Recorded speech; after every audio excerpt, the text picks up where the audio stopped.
Bila kita lanjut dalam kearifan alam dan kebijakan manusia. Ya. Memanfaatkan alam harus dilakukan manusia secara arif dan juga bijak. Keberadaan ruang sungai dan alam sekitarnya tidak boleh dirusak.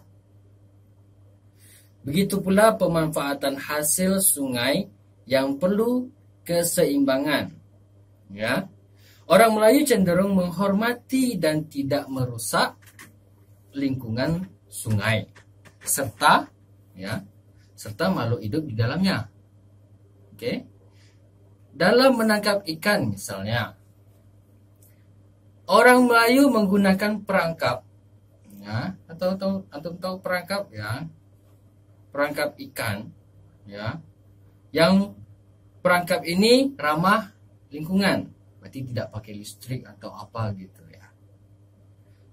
Pembuatan perangkap ini disesuaikan dengan target ikannya, ya, yang akan ditangkap.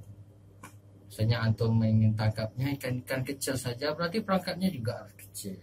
Kalau perangkap ikannya ikan besar, berarti perangkapnya besar, ya.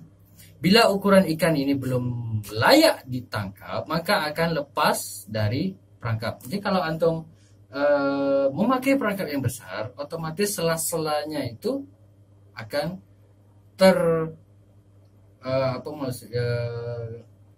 akan terlewati oleh ikan-ikan yang kecil, ya.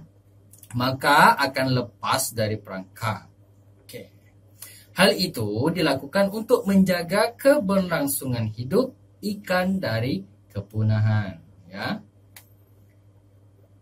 Yang pertama, manfaat sungai, suak dan juga rawang. Oke. Keberadaan sungai, suak dan rawang ini memberikan faedah bagi makhluk hidup yang ada di sekitarnya dan juga yang ada di dalamnya, ya. Bila keberadaannya rusak, maka keberkahan yang akan berkurang dan bahkan juga punah, ya. Keberkahan yang ada di dalam sungai, suak dan rawang ini kalau tidak dilestarikan mereka akan punah. Suak adalah tempat simpanan dan tempat tumbuh kembang ikan, ya. Bila musim banjir, ikan dalam suak akan cukup besar dan akan berpindah ke sungai. Ya, setelah mereka cukup dewasa atau cukup besar untuk pindah, mereka akan pindah. Ya. Keberadaan rawang ini juga berhubungan dengan sungai serta makhluk hidup di dalamnya.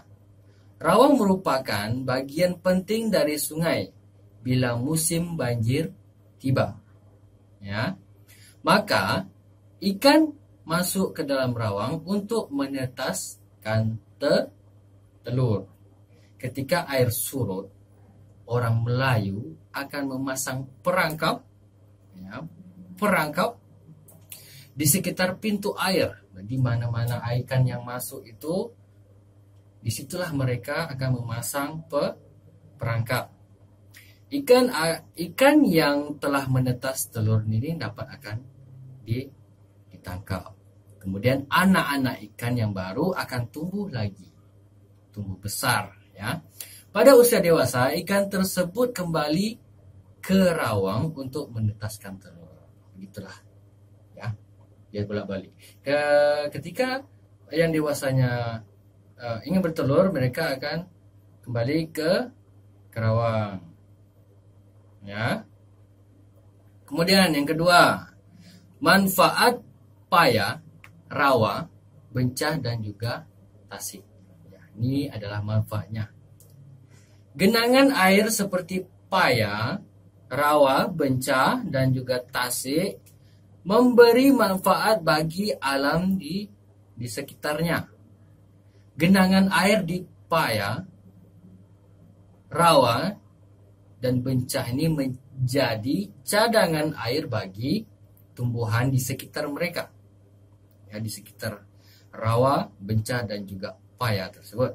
Nah, dengan adanya cadangan air tersebut, maka pada musim kemarau, alam Riau tidak mengalami kekeringan. Nah, pada musim hujan, semak belukar dan hutan di sekitar paya, rawa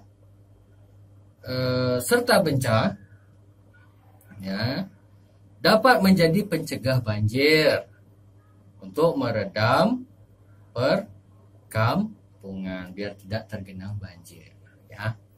Kemudian bencah ini juga sebagai tempat ikan berkembang biak. Ikan yang ada di paya, rawa, dan bencah sebagai cadangan bila tangkapan ikan di sungai mulai berkurang. Oleh sebab itu, kelestarian dalam alam dapat mencegah kerusakan dan kesulitan ekonomi bagi manusia di sekitarnya. Ya, baiklah, itulah tadi pelajaran-pelajaran yang penjelasan tentang ekologi alam Riau dan juga kearifan alam dan kebijakan manusia.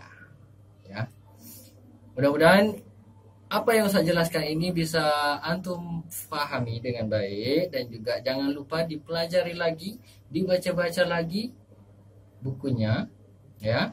Dan jika ada yang ingin ditanyakan, boleh tanyakan langsung kepada Ustadz, ya. Baiklah, untuk itu Ustadz mohon undur diri. Billahi taufiq wal hidayah. Wassalamualaikum warahmatullahi wabarakatuh.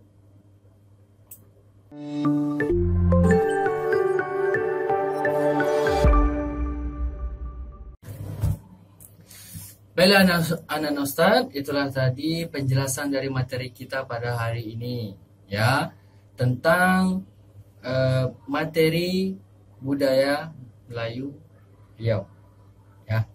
Baiklah, untuk itu Ustadz akan undur diri sampai di sini. Kita akan lanjut pada penjelasan materi-materi berikutnya. Oke?